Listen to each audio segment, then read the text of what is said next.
안녕하십니까. 안녕하십니까. 요즘 약간 복고가 트렌드인 것 같아요. 뭐 최근에 개봉했던 유열의 음악 앨범 그런 영화들 보고 있으면 옛날 음악, 옛날의 것들을 새롭게 소비하는 게 일종의 트렌드가 된 것 같은데 영화도 그런 흐름이 있으면 좋겠다라는 생각이 듭니다. 왜 다 유행이 돌고 돈다고 하잖아요.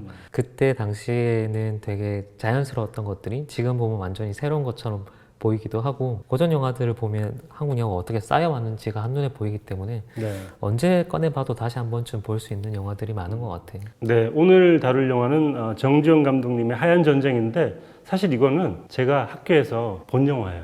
같은 세대를 네. 거쳐오신 같은 영화. 세대라고 하긴 좀 그렇긴 하지만 제가 예전에 개봉했을 때 봤던 몇 안 되는 영화여서 기억이 새롭기도 하더라고요. 저는 사실 이 영화 나중에 보긴 했는데 네, 이 약간 세대가 다르죠 우리가. 그렇죠. 근데 이 영화도 벌써 고전에 분류되는구나 싶어서 좀 약간 새삼스럽다는 생각도 했었어요. 10년이 지나도록 나의 뇌리에 혼돈과 절망으로만 뒤엉켜 있는 월남전.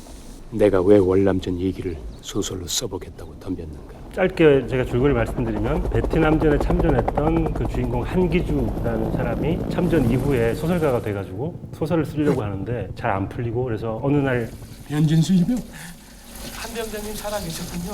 함께 참전을 했던 용사였던 이경영 씨가 연기하는 변진수로부터 연락을 받게 되고 그때부터 이제 예전에 베트남전 참전했던 기억들을 떠올리면서 트라우마를 극복해 나가려고 하는 말하자면 주인공들의 사투를 벌이는 그 과정을 담은 영화라고 볼 수 있을 텐데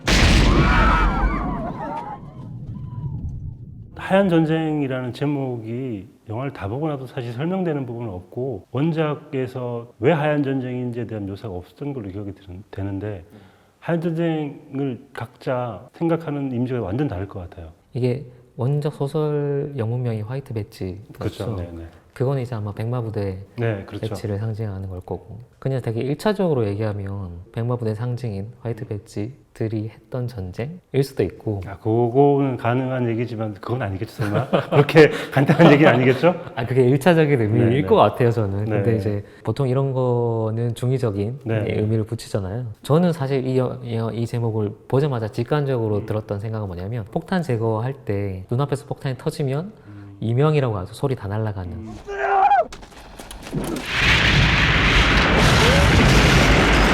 눈 시야도 완전 흐려지고 백색으로 완전 채워지는 것 같은 느낌? 네. 이 하얀 전쟁에서 하얀이 약간 그런 상태가 아닐까? 아직 전쟁의 충격 혹은 폭발음에서 온 충격들에서 못 벗어나고 있는 사람을 네. 보여주고 있는 거 아닌가? 그 사람들의 전쟁이 아닌가? 저는 또 이런 의미 부여하는 건 너무 좋아하잖아요. 하얀 전쟁 딱 떠오르는 건 이거는 백인들의 전쟁인데 우리가 왜 여기서 이러고 있지? 하얀 전쟁인데 우리 전쟁이 아니야 라는 생각. 뭐 그런 농담처럼 할 수 있을 것 같기도 하고 한편으로 비슷한데요. 폭탄이 터지고 나서 수많은 재들이 날릴 때 하얀색 재들이 막 날리고 있으면 끔찍한 참상 속에서 그 흰색을 본다는 것 자체가 엄청난 공포일 것 같아요. 그래서 저는 하얀 전쟁이라는 게 트라우마로 인해서 폭탄이 터지고 난 직후에 시야를 가려버린 수많은 재들의 어떤 그림자를 보는 재의 그림자를 봐야 하는 전쟁이 하얀 전쟁이 아닐까 뭐 그런 생각을 하게 됐어요. 약간 비슷한 하얀 재라고 또 말씀하시니까 거짓말이라는 것도 떠오르네요. 우리가 이 당사자들 빼고는 베트남 전쟁의 실상에서 아무도 모르잖아요. 네. 실제로 이런 영화에서 얘기하기 주기 전까지는 또 많은 사람들이 몰랐을 테고, 근데 그 거짓말을 밝혀주는 하얀색으로 칠해진 베트남 전쟁의 그 실체를 밝혀주는 영화라는 의미에서도 우리 제목 가지고 한 10개 더 할 수 있을 것 같아요. 네. 여기 등장하는 배우들이 정말 쟁쟁하신데 저는 꼭 하나 묻고 싶은 게 있습니다. 안성기 배우의 대표작이 뭐라고 생각하세요? 갑자기 뜬금없이 질문. 너무 어려운데. 네. 한여? 되게 참신한 대답이네요. 네. Come on, my boy. 사실 지금도 활동을 하고 계시지만 네. 뭐 최근작은 사자 같은 영화에서도 주요 배우로 하고 있었지만 어쨌든 일정 시기 이후부터는 약간 서브에 가까운 그러니까 받쳐주시는 역할을 좀 더 많이 하셨는데, 이 고뇌하는 지식인 그리고 좀 믿을 수 있는 선배 이런 역할로는 정말 국내에 따라올 자가 그렇죠. 없는. 약간 분대장, 소대장 느낌이죠. 장교는 아니고. 장교는 아니고 분대장, 네. 소대장 느낌이죠. 믿을 수 있는 네. 형 기댈 수 있는 곳 약간 그리고 스스로도 자기에 대한 회의나 뭐 자기 반성 같은 게 꾸준히 깔려 있는 배우. 실제로 이 영화가 시작된 이유도 안성기 배우 때문이라고 해요. 원래 안성기 배우가 한국에 대해 베트남어과를 전공하셨는데 그렇죠, 맞아. 이 남북은 촬영할 때 정지영 감독한테 직접 찾아간 거예요. 이 하얀 전쟁이라는 소설이 있는데 이거를 영화화하자라고 해서 안성 배우가 영화를 제안하고 먼저 시작한 프로젝트입니다. 근데 어떻게 안성기 배우한테 베트남어 하나를 안 주지? 실제로 베트남어를 하니까 그런 역할을 주려고 대사를 했는데 베트남 사람들이 다 하나도 못 알아듣더라고요.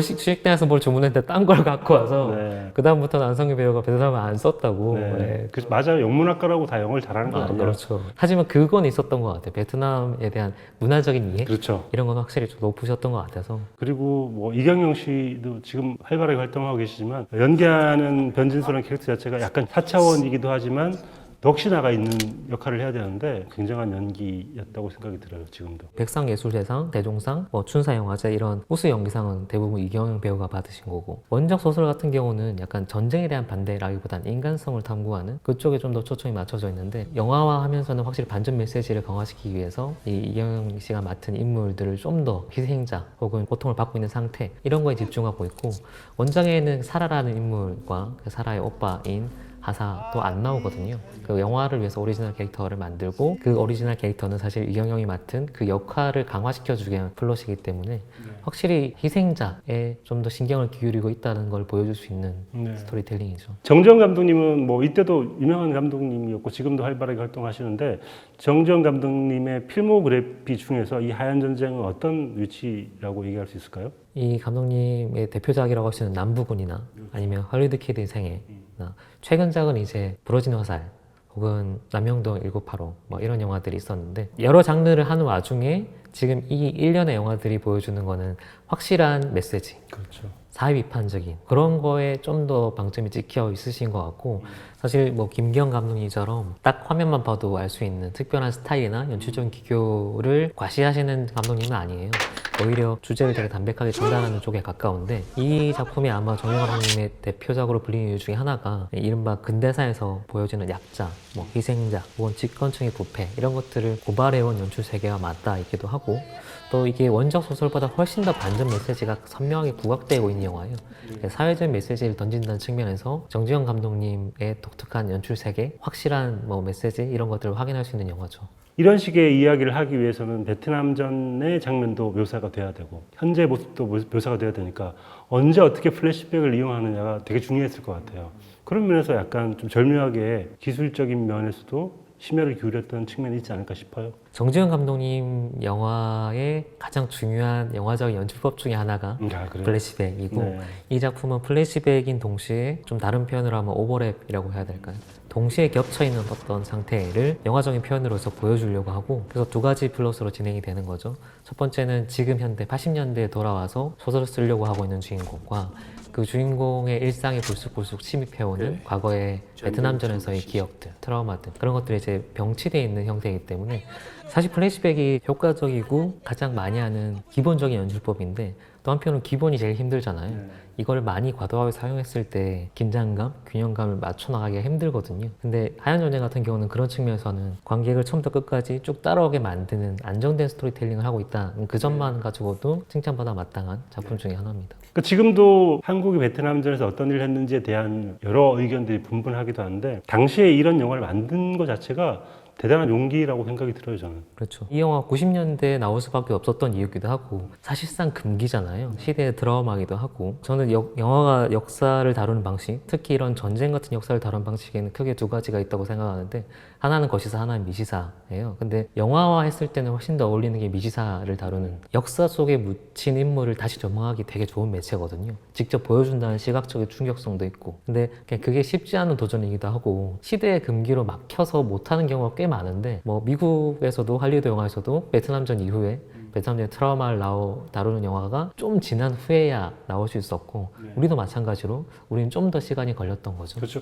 베트남전이 한국에 미친 영향은 어마어마했거든요. 왜냐하면 베트남전에 참전했던 군인들의 트라우마도 물론 있지만 한국의 경제가 베트남전에 의해서 좌지우지 됐습니다. 그래서 베트남전 이전의 10대 기업과 베트남전 이후의 10대 기업은 완전히 달라졌거든요. 그런 의미에서 대단한 경제 변혁을 일으켰던 큰 사건이기도 했고 영화 잠깐 등장하지만 술 마시는 장면 있잖아요. 그때 이제 베트남전을 통해서 누군가가 큰 이득을 얻었고 누군가는 부자가 되었지만 베트남전을 다녀온 사람은 오히려 가난한 사람일 수밖에 없는 그 아이러니야말로 정주영 감독이 다루고 싶었던 주제였던 것 같아요. 이게 과하게 드러내진 않는데 혹은 영화가 인물의 트라우마, 실제 참전 군인들의 트라우마에 집중하고 있는데 사이에 배경으로는 되게 많은 디테일들을 깔아놓고 있어요. 네. 나오는 뭐 신문이라든지 아니면 아까 말씀하신 그런 에피소드 다른 인물을 통해서라도 짧게라도 시대 비판적인 정신이나 혹은 지식인층에 대한 비판들을 촘촘하게 깔고 있기 때문에 그 부분이 이 영화의 리얼리티를 좀 강화시켜주는 부분이기도 하죠. 네, 그리고 저는 기억나는 영화가 알포인트가 기억이 나요. 그러니까 일단 베트남전이라는 큰 역사적 비극이 개개인에게 어떤 식으로 자리 잡았는가, 어떤 트라우마를 남겼는가를 생각해 보면 공포 같은 것들이 있었을 텐데 그 공포를 극적으로 부각시킨 게 알포인트라고 한다면